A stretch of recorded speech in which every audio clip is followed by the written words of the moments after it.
राज्यातल्या धरण आणि जलसाठ्याच्या साठवण क्षमतेत वाढ होण्यासाठी सरकारतर्फे नवीन योजना सुरू। पॉली हाऊसच्या माध्यमातून वाशिम जिल्ह्यात शेतकऱ्याने फुलवली गुलाब शेती।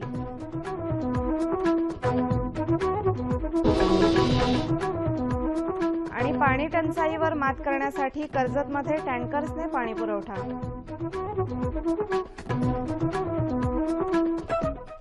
नमस्कार, कृषी वार्ता या बातमीपत्रात आपलं स्वागत। पाहूयात कृषीविषयक सविस्तर वृत्त। राज्यातल्या धरण आणि जलसाठ्याच्या साठवण क्षमतेत वाढ व्हावी यासाठी गाळमुक्त धरण आणि गाळयुक्त शिवार ही नवीन योजना सरकारने सुरू केली आहे। या योजनेअंतर्गत गाळ काढण्यासाठी लागणारी यंत्रसामुग्री आणि इंधनाचा खर्च सरकार करणार आहे, अशी माहिती जलसंधारण मंत्री प्राध्यापक राम शिंदे यांनी बुलढाणा येथे आयोजित पत्रकार परिषदेत दिली। जिल्ह्यात जलयुक्त शिवार योजनेअंतर्गत झालेल्या कामाची पाहणी करण्यासाठी आणि नव्याने सुरू झालेल्या गाळमुक्त धरण गाळयुक्त शेत शिवार योजनेच्या कामाचा शिंदे यांनी यावेळी शुभारंभ करण्यात आला। जलसाठ्यांमध्ये गाळ साचल्यामुळे पाणी साठवण्याची क्षमता कमी झाली। ही क्षमता वाढवण्यासाठी आणि धरणात साचलेल्या गाळाचा उपयोग शेतीची उत्पादक क्षमता वाढवण्यासाठी होणार आहे, असं ते म्हणाले। पुढच्या 4 वर्षांमध्ये या योजनेसाठी 6236 कोटी रुपये टप्प्याटप्प्याने खर्च करणार असल्याचंही शिंदे यांनी सांगितलं। वाशिम जिल्ह्यातल्या मांगुळ झनक इथल्या सिद्धार्थ लेमाडे या शेतकऱ्यानं पॉली हाऊसच्या माध्यमातून गुलाब शेती फुलवली आहे। लेमाडे यांनी आपल्या 10 गुंठे शेतीमध्ये पॉली हाऊस उभारून डच जातीच्या 8000 गुलाबांची रोपं सर पद्धतीनं लावली। त्यात सेंद्रिय खताचा उपयोग करून ठिबक सिंचनाखाली गुलाब शेती फुलवली। कृषी खात्याकडून लेमाडे यांनी 50% अनुदानावर पॉली हाऊस आणि पॅकिंग हाऊस घेत गुलाब शेती यशस्वी केली आहे। सुरुवातीला अर्थसहाय्य जिल्हा मध्यवर्ती बँकेने 9,23,000 दिले। कृषी विभागाचे त्यात 50% अनुदान 4,72,000 मिळाले। यामध्ये डच गुलाबाचे 8000 रोपं लावली। आम्हाला दररोज यापासून 600 फुले मिळतात। या एका फुलाच्या बाजारात 4 रुपये भावाप्रमाणे दररोज आमचे 30 बंडल निघतात। हे 30 बंडल आम्ही अकोल्याच्या बाजारपेठेत पाठवतो। यापासून आम्हाला महिन्याला 72,000 रुपये मिळाले। 3 महिन्याचे उत्पन्न आम्हाला 2,16,000 झाले। आज रोजी 3 महिन्याचा याला 50,000 रुपये खर्च अपेक्षित आहे। दर्जेदार फुलांमुळे रिसोड, वाशिम आणि अकोला इथल्या बाजारपेठांमध्ये मोठ्या प्रमाणावर गुलाबांना मागणी आहे। कर्जत तालुक्यात 2016 मध्ये चांगला पाऊस झाला असताना अर्धा तालुका पाणी टंचाईच्या समस्येने अडकला असून पाणी टंचाई कृती आराखड्यात तालुक्यातील तब्बल 137 गावं आणि वाड्यांचा समावेश करण्यात आला आहे। त्यातील 24 गावांना आणि 62 आदिवासी वाड्यांना टँकरने पाणी पुरवठ्याचं नियोजन करण्याची संभाव्य कृती आराखड्यात करण्यात आलं आहे। त्यानुसार सध्या 10 आदिवासी पाडे आणि 4 गावं यामध्ये 3 टँकरद्वारे पाणी पुरवठा करण्यात येत असून तालुक्यातील पाण्याची भीषणता गावागावातील मागणीनुसार अधिक टँकर्सची सोय करण्यात येणार असून त्यानुसार ताडवाडी, गाडवाडी, आंबेवाडी, बेलाची वाडी, पिंगलास, धामणी, भक्ताची वाडी आदी वेगवेगळ्या गावांना आणि आदिवासी वाड्यांना पाणी पुरवठा करण्यात येणार आहे। दरम्यान मार्च महिन्यापासून कर्जत तालुक्यात अनेक ठिकाणी पाणी टंचाईने ग्रामस्थ आणि प्रामुख्याने आदिवासी हैराण झाले आहेत। गावागावात असलेल्या विहिरी आटल्या असून आदिवासी महिलांना पाण्यासाठी वणवण करावी लागत आहे। दिवसेंदिवस वाढणाऱ्या तापमानामुळे फळबाग लागवड करणं कठीण होत चाललं आहे। सर्व ठिकाणी हरितगृहांचा वापर करणं शक्य नसतं। त्यामुळे नवीन लावलेल्या फळबागांकरता पहिल्या 2 उन्हाळ्यांमध्ये विदर्भातील प्रखर तापमानात जपणूक करण्यासाठी नाविन्यपूर्ण बाबींचा अवलंब करणं गरजेचं आहे। त्यादृष्टीने अकोल्यातील डॉक्टर पंजाबराव देशमुख कृषी विद्यापीठाच्या कृषी तंत्रज्ञान माहिती केंद्रात प्रात्यक्षिक तयार करण्यात आलं आहे। शेतकऱ्यांना दाखवण्याकरता विदर्भात व्यापारी तत्वावर घेण्याजोगा आंबा, चिंच, आवळा, सीताफळ, चिकू वगैरेंसारख्या फळझाडांची लागवड इथं करण्यात आली आहे. तीव्र उन्हाच्या झळांपासून संरक्षण करण्याकरता प्रत्येक झाडाभोवती आळ्यांमध्ये धैंच्या या हिरवळीच्या पिकाची लागवड बांगडी पद्धतीनं करण्यात आली आहे. सर्व बागायती उत्पादक शेतकऱ्यांनी अशा प्रकारे केल्यास त्यांना निश्चितपणे फायदा होईल.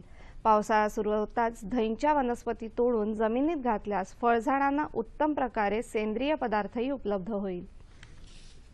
आता पाहूयात बाजारभाव.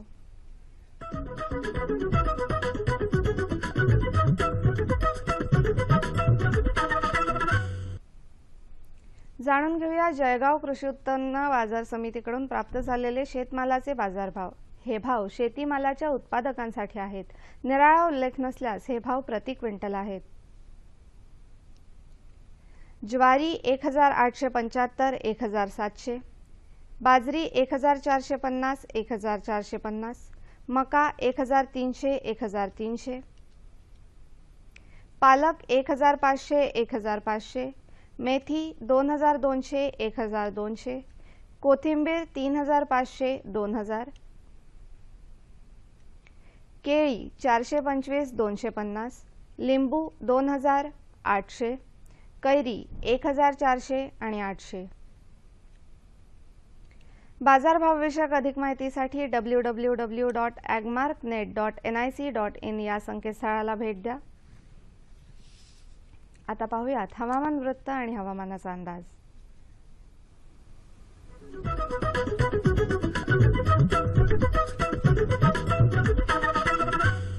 शेतकरी बंधूंनो नमस्कार. प्रथम मागील 3 दिवसातील हवामानाचा आढावा घेऊयात. मध्य महाराष्ट्र, मराठवाडा व विदर्भ विभागात तुरळक ठिकाणी पाऊस पडला. उर्वरित राज्यात हवामान कोरडे होते. गेल्या 24 तासात राज्यात सर्वात जास्त कमाल तापमानाची नोंद अकोला येथे 44.4 अंश सेल्सिअस इतकी झाली. यानंतर राज्याचा हवामान अंदाज पाहूयात.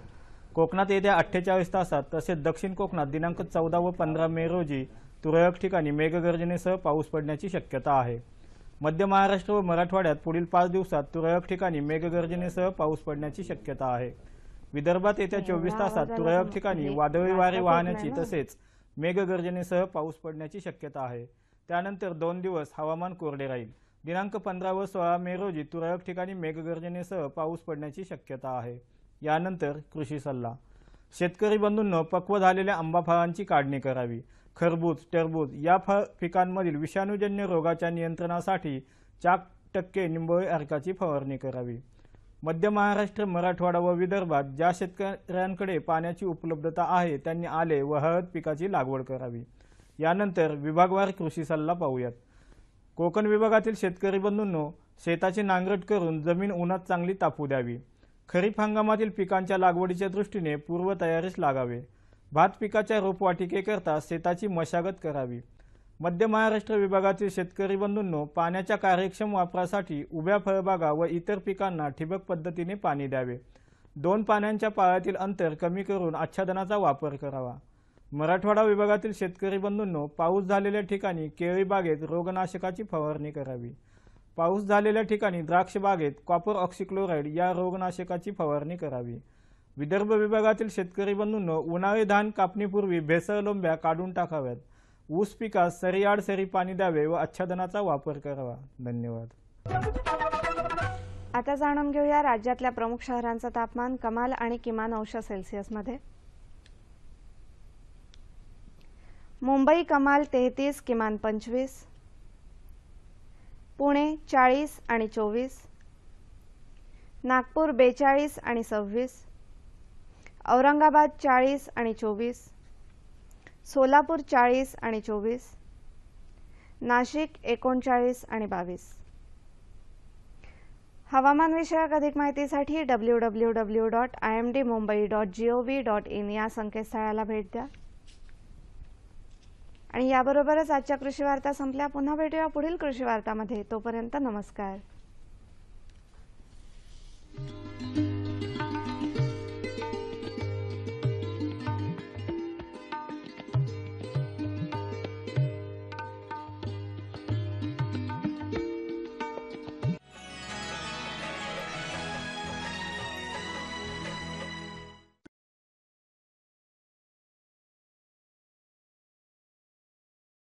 नमस्कार, मी सुषमा जाधव. कृषी दर्शन या कार्यक्रमामध्ये आपलं मनापासून स्वागत करते. मासे म्हटलं की बाजारातून आपल्याला हवी ती आवडणारी मच्छी बाजारातून विकत आणणं, ती तयार करणं आणि मग पानात वाढल्यानंतर अगदी ती चव घेत खाणं एवढंच आपल्याला माहिती असतं. पण त्याही पुढे जाऊन जर का आपण विचार केला तर मासेमारीनंतर माशांवर वेगवेगळ्या प्रक्रिया करून त्यापासून वेगवेगळे पदार्थ तयार केले जातात आणि यासाठी रोजगाराच्या संधी सुद्धा तेवढ्याच मोठ्या प्रमाणामध्ये उपलब्ध होत आहेत. तेव्हा मत्स्य प्रक्रियांवरील रोजगाराच्या संधी या विषयावर चर्चा करण्यासाठी तारापूरवाला मरीन बायोलॉजिकल सेंटरचे सहाय्यक संशोधन अधिकारी प्राध्यापक एस.बी. साटम हे आपल्या स्टुडिओमध्ये उपस्थित आहेत आणि त्यांच्याशी आपण या विषयावर सविस्तर चर्चा करणार आहोत. नमस्कार सर. नमस्कार. कृषी दर्शन या कार्यक्रमामध्ये आपलं मनापासून स्वागत. सर, सुरुवातीला मला मत्स्य प्रक्रिया म्हणजे नेमकं काय याविषयी सांगा. मत्स्य प्रक्रिया म्हटलं तर आपण मासे म्हटलं तर आपण त्याच्यामध्ये कोळंबी आली, खेकडे आलेत, शेवंड आली आणि मासे हे सर्वांना आपण या ठिकाणी मासे असं म्हणू. तर हे पकडल्यापासून ग्राहकापर्यंत पोहोचेपर्यंत ते खराब होऊ नये म्हणून आपण जी काळजी घेतो त्याला आपण मत्स्य प्रक्रिया असं म्हणतोय. पण एकूणच म्हणजे मत्स्य प्रक्रिया म्हणजे माशांवर होणाऱ्या प्रक्रिया ह्या वेगवेगळ्या स्वरूपाच्या असतात, बरोबर? हो. आणि मासे म्हटलं की ते लवकर खराब होतात. हो. पण मग ते लवकर खराब होऊ नयेत यासाठी सुद्धा विशिष्ट काळजी घेतली जाते, तर ती कशी नेमकी घ्यावी? मासे खराब होऊ नयेत म्हणून आपण प्राथमिक म्हणून त्याचा बर्फाचा वापर करतो. हो. मासे जेवढे मासे असतील त्याच प्रमाणात बर्फ घेऊन जर आपण तोपर्यंत जर बर्फ वापरला जोपर्यंत ग्राहकापर्यंत पोहोचपर्यंत तर आपण तेवढे मासे जास्तीत जास्त काळ टिकू शकतील. स्वयंपाकघरापुरता मासा मर्यादित राहिलेला नाहीये, तर त्याही पुढे जाऊन त्यापासून वेगवेगळे पदार्थ तयार केले जातात प्रक्रिया करून, तर त्याविषयी सांगा. एक म्हणजे व्हॅल्यू ॲडेड पदार्थ आपण म्हणतोय. वेगवेगळे पदार्थ जे खायचे आपण डायरेक्ट खायचे पदार्थ आहेत. माशापासून वडा असेल किंवा समोसा असेल, माशापासून लोणचं असेल किंवा पापड, हे पदार्थ आपण डायरेक्ट प्रत्यक्षात खाऊ शकतो. त्याच्यानंतर इतर पदार्थ म्हणजे विशेष पदार्थ जे मासे आपण वापरात आणू शकत नाही अशा माशापासून म्हणजे टाकाऊ मासे अशा माशापासून आपण वेगवेगळे इतर पदार्थ बनवू शकतो. ते पदार्थ म्हणजे फिश मिल आहे, पुन्हा कायटीन आहे, कायटोसान आहे, त्याच्या व्यतिरिक्त फिश ग्वानिन आहे, जिलेटिन आहे. हो, म्हणजे काही ठिकाणी कसं होतं की काही ठराविक मासे म्हणजे जसं कोळंबी म्हटलं की कोळंबीचा जो कचरा असतो सगळा तो पूर्वी फेकून दिला जायचा. पण आता त्या कोळंबीचा जो कचरा निघतो म्हणजे ते कवच म्हणूया किंवा मग ती डोकी, तर त्यापासून सुद्धा काही पदार्थ तयार केली जातात, औषधं तयार केली जातात किंवा मग खेकड्याचे कवच असो किंवा शिंपले, तर त्यासाठी सुद्धा एक प्रक्रिया केली जाते, त्याविषयी सुद्धा सांगा. ही जे कोळंबी असेल किंवा खेकडे असतील तर यांचे जे कवच आहे तर त्याच्यावर कॉस्टिक सोडाची जर प्रक्रिया केली तर त्याच्यापासून कायटीन आणि त्याच्यानंतर कायटोसान हे बनवलं जातं. आणि हे कायटोसानचे जवळजवळ शेकडो उपयोग आहेत जे म्हणजे आपण विचार करू शकत नाही इतके उपयोग आहेत. म्हणजे अगदी औषधांपासून ते सौंदर्य प्रसाधनापर्यंत त्याचे उपयोग आहेत आणि त्याला फार किंमत आहे. आणि आता याचे प्रकल्प आपल्याकडे महाराष्ट्रात आणि देशामध्ये पण भरपूर व्हायला लागलेत. आणि त्यामुळे आता ती कोळंबीचा हा जो कचरा आहे तो उलटा उचलण्यासाठी विकत घेण्यासाठी स्पर्धा असते. म्हणजे तो एक वेगळा रोजगार उपलब्ध झालेला आहे. पण यासाठी एकूणच म्हणजे याशी निगडीत किंवा या व्यवसायाशी निगडीत जे रोजगार उपलब्ध झालेला आहे म्हणजे जसं युवक युवती आहेत, तरुणांसाठी समजा मत्स्य विक्री केंद्र जर सुरू करायचं असेल तर शासनाच्या सुद्धा भरपूर योजना आहेत, तर त्याविषयी थोडं सांगा. हो, मत्स्य विक्री जर केंद्र आपण करायचं झालं तर एक म्हणजे आपण एक स्थिर एका जागेवर मत्स्य विक्री केंद्र करू शकतो.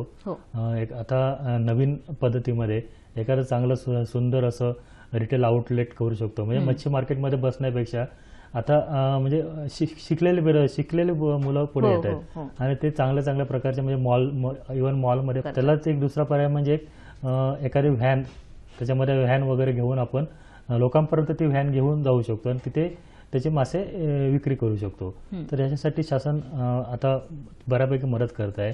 त्याच्यासाठी साधारण 10 लाखापर्यंत महाराष्ट्र शासन अनुदान देत आहे. तर या व्यतिरिक्त सेंट्रल गव्हर्नमेंटच्या पण त्याच्यासाठी योजना आहेत. साधारण 3.5 लाख ते 10 लाख पर्यंत. या रोजगाराविषयी जर शिक्षण घ्यायचं असेल तर मग तरुणांनी काय करायचं, कुठे संपर्क करायचा? कृषी विद्यापीठामध्ये जर आपण प्रवेश अर्ज सादर केला सादर तर त्याच्यानंतर मत्स्य त्याच्यामध्ये कृषी विद्यापीठातच एक मत्स्य व्यवसाय हा फॅकल्टी आहे. अच्छा. या रोजगाराविषयी जर शिक्षण घ्यायचं असेल तर मग तरुणांनी काय करायचं, कुठे संपर्क करायचा? कृषी विद्यापीठामध्ये जर आपण प्रवेश अर्ज सादर केला तर त्याच्यानंतर मत्स्य त्याच्यामध्ये कृषी विद्यापीठातच एक मत्स्य व्यवसाय हा फॅकल्टी आहे. अच्छा. त्याच्यामध्ये आपण 4 वर्षाची डिग्री, त्याच्यानंतर 2 वर्षाची मास्टर डिग्री आणि त्यानंतर PhD वाटल्यास आपण ते करू शकतो. आणि याच्यामध्ये मास्टर डिग्रीच्या वेळेला एक फिश प्रोसेसिंग टेक्नॉलॉजी हा एक अजून त्याच्यामध्ये सखोल अभ्यास करण्यासाठी पदव्युत्तर अभ्यासक्रम आहे. तर हे अभ्यास केल्याच्या नंतर पुढे स्कोप म्हणजे त्याच्याशी त्या अनुषंगाने तिथे स्कोप म्हणजे परदेशामध्ये, आपल्या देशामध्ये स्वयंरोजगारासाठी आणि नोकरीमध्ये ह्या दोन्ही ठिकाणी त्याला भरपूर स्कोप आहे. म्हणजे अजूनपर्यंत अशी कुठलीही मुलं जी आपल्या विद्यापीठामध्ये, कोकण कृषी विद्यापीठामध्ये आहेत, ती कुठलीही मुलं अशी बेरोजगार नाहीत. त्याचं स्वतःचा धंदा करून चांगले वेल सेटल आहेत. आणि एकूणच मासे निर्यातीचं प्रमाण सुद्धा वाढलेलं आहे आपल्याकडे. महाराष्ट्राचं पण त्यामध्ये एक विशेष स्थान आहे.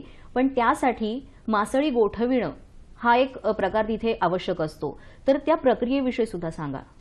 जो आपण जर पूर्ण म्हणजे जागतिकच जर आपण माशाचा जो प्रक्रिया बघितली त्याच्यामध्ये भारताचा नंबर जवळजवळ दुसरा आहे. त्याच्यामध्ये महाराष्ट्राचा पण भारतामध्ये 3रा नंबर लागतो. आणि हा जो एक्सपोर्ट होतो माशाचा त्याच्यामध्ये फ्रोझन जो पार्ट आहे म्हणजे जो गोठवलेले जे मासळी आहे तर तिचं प्रमाण हे भरपूर आहे. म्हणजे जवळजवळ 70-80% प्रमाण हे गोठवलेल्या मासळीचं असतं. आणि हे मासे गोठवण्यासाठी आजकाल वेगवेगळ्या मशिनरीज आहेत. म्हणजे प्लेट फ्रीजर्स, जसं आपल्या घरामध्ये छोटासा फ्रीजर असतो तोच इथे 10 टन 15 टन अशा टॅक कॅपॅसिटीचे हे कोल्ड स्टोरेजेस असतात. त्याच्यामध्ये मासे ठेवतात आणि त्यांचं टेम्परेचर जे असतं ते -20 पर्यंत आणलं जातं. आणि ते -20 टेम्परेचर जे असेल -18 to -20 डिग्री सेल्सिअस हे टेम्परेचर ग्राहकांपर्यंत पोहोचण्यापर्यंत किंवा जे आपण जे अमेरिकेला असेल जायचं असेल किंवा जपानला जायचं असेल ते थ्रू आउट म्हणजे त्याच्या शिपमध्ये असेल किंवा ट्रान्झॅक्शनच्या वेळेला पण ते तापमान हे गोठवलेलं तापमान म्हणजे -18 ते -20 डिग्री सेल्सिअस हे कंपल्सरी ठेवावं लागतं. यानंतर मग आता इथे कशा प्रकारच्या संधी उपलब्ध आहेत? कारण त्यासाठी सुद्धा वेगळ्या कंपनीज किंवा कारखाने आहेत.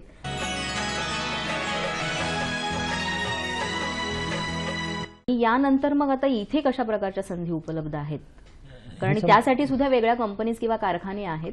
तर मग तिथे कोणत्या आपण कोल्ड स्टोरेज वगैरे जर आपल्याला अनुभव असेल, पहिला फार महत्वाचा म्हणजे आपण स्वतः थोडा तरी अनुभव घेणं महत्वाचं आहे. कारण हा एक्सपोर्ट रिलेटेड जास्त धंदा आहे. त्याच्यामुळे थोडंसं जरी एक्सपोर्टर बाहेरनं जर आपल्याला फसवलं तर आपल्याला मोठा फटका बसू शकतो. कारण एखादा कंटेनर जो असतो ते साधे मासे म्हणजे बळा जर मासा असेल तर त्याचा एक कंटेनर 10 लाखाचा वगैरे असतो. तर जर एखादी कोळंबी असेल किंवा पापलेट असेल तर तोच एक कंटेनर जो साधारण एक कंटेनर 10 टनचा किंवा 25 टनचा एक कंटेनर असतो. तर तो एक कंटेनर 1-1.5 कोटीचा बसतो. जर एखादा बाहेरनं आपल्याला फसवलं तर प्रॉब्लेम होऊ शकतो. म्हणून थोडासा पहिला अनुभव घेऊन म्हणजे संपूर्ण सगळा सारासार विचार करूनच मग याच्यासाठी शासनाची पण मदत आहे. साधारण शासन आपल्याला आता 75 लाखापासून 4 कोटीपर्यंत याच्यासाठी नवीन जर आपल्याला प्रोसेसिंग सेंटर जर मासे फ्रीजिंगसाठी वगैरे जर सेंटर उभारायचं असेल तर शासन मदत करते. मूल्यवर्धित जे मासे पदार्थ आहेत तर ते काय आहे म्हणजे नेमकं त्याविषयी? मूल्यवर्धित पदार्थ म्हटलं तर आपण रोजचे जे मासे खातोय, जे आपण रोज आपण फिश करी मासेची आमटी असेल किंवा काय इतर जे मासे खातो त्याच्यामध्ये थोडंसं ऍडिशन काहीतरी वेगळं अजून नवीन निर्माण करायचं की जेणेकरून जे आपले नॉर्मल आपण समजा एखादा मासा 50 रुपये किलो असेल तर तोच मासाची किंमत ही 500 रुपये किलो होऊ शकेल.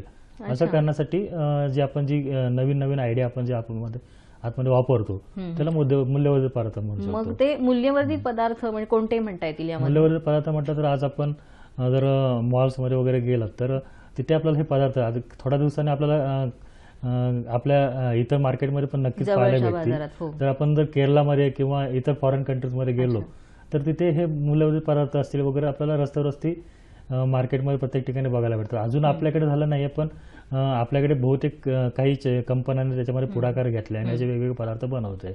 त्याच्यामध्ये सांगायचं झालं तर एक माशाचा रोल किंवा कोळंबीचा रोल, त्याच्यानंतर समोसा किंवा त्याचे बॉल्स म्हणजे असे त्यातच वेगवेगळे वेगवेगळे पदार्थ केलेत की तो जो मासा जो 50 रुपये किलो जो बरोबर. गेला असता तो त्याची किंमत शेवटी 500 रुपये बरोबर. म्हणजे Natural- वेगवेगळ्या natural- औषधांमध्ये हो, औषधांमध्ये सुद्धा सुद्धा माशांचा म्हणजे हो. तसा सहभाग आहे. हो. म्हणजे तेल म्हणूया आपण किंवा तेल. मग जखम भरण्यासाठी सुद्धा पावडर तयार केली जाते माशांपासून. हो. मग या सगळ्या गोष्टींसाठी जो रोजगार उपलब्ध होतो किंवा जे कारखाने आहेत, कंपनीज आहेत, तर त्यासाठी एक वेगळं काही शिक्षण हवं आहे, तर त्याविषयी सुद्धा सांगा. त्यासाठी आपण आज मगाशी बघितल्याप्रमाणे त्या डिग्र्या त्यासाठी सफिशियंट हो. आहेत, पण प्रत्येक माणूस हे डिग्री किंवा पदव्युत्तर शिक्षण घेऊ शकत नाही. बरोबर.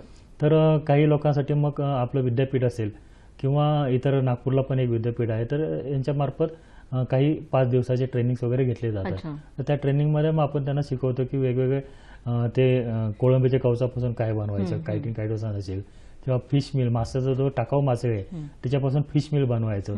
फिश मिल बनवताना त्याच्यातून जो पुन्हा अजून तेल जे बाहेर पडतं हो. तर तेलापासून ते तेल पुन्हा पुढे औषधासाठी जे वापरलं जातं तर तेल बनवायचं, फिश ऑइल बनवायचं त्यांना. बरोबर. हे असे वेगवेगळे जे आहेत पुन्हा पुढचे रोजगार, तर ह्याचं आपण कॉलेजला प्रशिक्षण देत असतो. त्याच्यासाठी dbskq.org ही जी आपली वेबसाईट आहे तर त्याच्यावरती आपण जर लक्ष ठेवलं तर ते आपलं केव्हा प्रशिक्षण वगैरे असेल त्याच्यावर समजून जातं. अच्छा. फिश सायलेज त्याविषयी सुद्धा सांगा. फिश सिलेज हा एक मासे जे आहेत ते टाकाऊ मासे आहेत त्याच्यावरती एक केमिकलची प्रक्रिया करून एक पातळ पदार्थ बनवला जातो.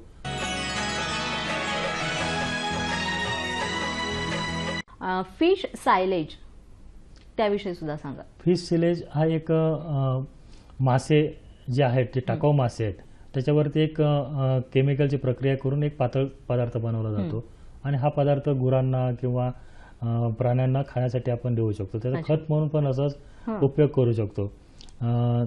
आताच कालच एका शेतकऱ्याशी बोलणं झालं होतं, तर त्यांनी 10 किलो गूळ आणि 10 किलो मासे असे ते 40 दिवस एकत्र भिजून ठेवतात, कुजत ठेवतात आणि हे नंतर जर त्यांनी जर त्याच्या शेतीला वापरलं, खत म्हणून जर वापरलं तर त्यांचं असं म्हणणं आहे की त्याचं 83 पासून ते शेती करतात, 83 पासून जेवढा रिझल्ट भेटला ना तेवढा त्यांना रिझल्ट गेल्या 2 वर्षात भेटतोय. आणि विशेष म्हणजे ते जिथे आपला जो जालना वगैरे जो एरिया आहे जिथे लास्ट गेल्या 2 वर्षात आत्महत्या भरपूर झाल्यात त्या एरियामध्ये ते चांगल्या प्रमाणात गेल्या 2 वर्षात त्यांनी उत्पादन म्हणजे ते जर आहे तर ते खत तयार करून आणि शेतीसाठी वापरलं, नैसर्गिक खत होत हो, तर मग त्याचा फायदा निश्चित होऊ शकतो. म्हणजे मत्स्यपेंड तसंच आहे प्रकार की तो वेगळा आहे काही? मत्स्यपेंड तोच प्रकार आहे. मत्स्य ती पण पूर्णपणे ऑर्गॅनिक नैसर्गिक आहे, तर म्हणजे तिचा वापर आपण कुठेही करू शकतो. मत्स्यपेंडचा वापर मुख्य म्हणजे जे कोळंबी असेल किंवा गाई म्हैस हे दूध देणारे प्राणी आहेत तर ते असेल, कोंबडीचं पटापट लवकर जोमाने वाढ व्हावी म्हणून ह्यांचं जे खाद्य आहे त्या खाद्यामध्ये आपण हे मत्स्यपेंडचा वापर करतो. कशा प्रकारे हे सगळं तुम्ही काम करता, म्हणजे ते तरुणांपर्यंत पोहोचण्याचं काम कशा प्रकारे चालतं? हो, खरं म्हटलं तर आपला हा जो मत्स्य व्यवसाय हा फार अजूनपर्यंत फार मागे राहिला होता, पण आता शासनाने पण त्याच्यामध्ये आणि आपल्या विद्यापीठाने पण त्याच्यामध्ये फार लक्ष घातलंय आणि लोकांसाठी आम्ही असे वेगवेगळे प्रशिक्षण देत असतो. आणि हे प्रशिक्षण देताना आपण त्याची एक ॲडव्हर्टाईज न्यूजपेपरला सुद्धा देत असतो आणि शासन पण आता प्रशिक्षण देण्यासाठी पण भरपूर अनुदान पण देते. माशांची जी तेलं आहेत तर त्या तेलांचा उपयोग वेगवेगळ्या कारणांसाठी होतो, म्हणजे जसं म्हटलं की आपण औषधांपासून ते अगदी सौंदर्य प्रसाधनांपासून, पण ह्या तेलाबरोबरच जी हवेची पिशवी असते तर म्हणजे तसं म्हटलं ना की आपण प्रत्येक भागाचा उपयोग होत असतो, तर त्याचा कसा काय उपयोग करून घेता? म्हणजे काही माशांमध्ये जसं ते ढोमा हे जे मासे आहेत तर त्यांच्या शरीरामध्ये हवेची एअर ब्लॅडर असते, तरंगण्यासाठी हवेची पिशवी असते. तर ती पिशवी ते जे मासे आहेत तर त्यांना ती पिशवी किती मोठी आहे याच्यावरती त्या माशाची खरी किंमत ठरते. आणि ती पिशवी काढून त्याच्यानंतर त्याच्यावरती विशिष्ट प्रक्रिया करून त्याला प्रेस करून त्याला सुकवून नंतर त्याच्यापासून आयसिंग ग्लास वगैरे असे पदार्थ वेगवेगळे बनवले जातात. तर ते पदार्थ जे आहेत तर त्याच्यापासून ऑपरेशनसाठी जो आपला जो दोरा वापरला जातो तो सर्वात माझ्या महत्वाचा. जो ऑपरेशन केल्याच्यानंतर दोरा ऑटोमॅटिक नंतर नष्ट होतो किंवा आपल्या शरीरामध्ये स्टिचेस ते जे आहेत ते आपल्या शरीरामध्ये डिझॉल्व्ह होतात, तर हा नैसर्गिक दोरा तयार करण्यासाठी हे वापरलं जातं. याच्या व्यतिरिक्त आपले जे बियर वगैरे असते त्याचं शुद्धीकरण अच्छा. किंवा काचामध्ये पण त्याचे असे भरपूर उपयोग आहेत. प्रत्येक भागाचे माशाच्या प्रत्येक भागाचे आणि त्याच्यापासून वेगवेगळे पदार्थ जे आपण बनवतो त्याचे भरपूर उपयोग आहेत. म्हणजे आपण बोलून म्हणजे विचारही संपणार करू नाही. शकत नाही एवढे विचार करू आहेत शकत. खरं तर. आणि या सगळ्या गोष्टी ज्या आहेत, ज्या मत्स्य प्रक्रिया म्हणजे मासेमारी केल्यानंतर ते नुसतेच आपले स्वयंपाकघरापर्यंत मर्यादित न राहता ते अगदी परदेशी बाजारपेठेपर्यंत जाऊन वेगवेगळ्या स्वरूपामध्ये पोहोचलेले आहेत. हो. आणि यात जास्तीत जास्त आणखीन या उद्योगामध्ये व्यवसायामध्ये वाढ होईल हे निश्चितच. हो, नक्कीच. आज आपण कृषी दर्शन या कार्यक्रमामध्ये मत्स्य प्रक्रियेवरील ज्या रोजगाराच्या संधी आहेत वेगवेगळ्या त्याविषयी सविस्तर चर्चा केली आणि या सगळ्या चर्चेचा आपल्या सगळ्यांना नक्कीच फायदा होईल आणि हेच आजच्या कार्यक्रमाचं फलित ठरेल. सर, तुम्ही कृषी दर्शन या कार्यक्रमामध्ये आलात आणि एवढं मोलाचं मार्गदर्शन केलं त्याबद्दल सह्याद्री वाहिनीतर्फे तुमचे मनापासून आभार. धन्यवाद. धन्यवाद.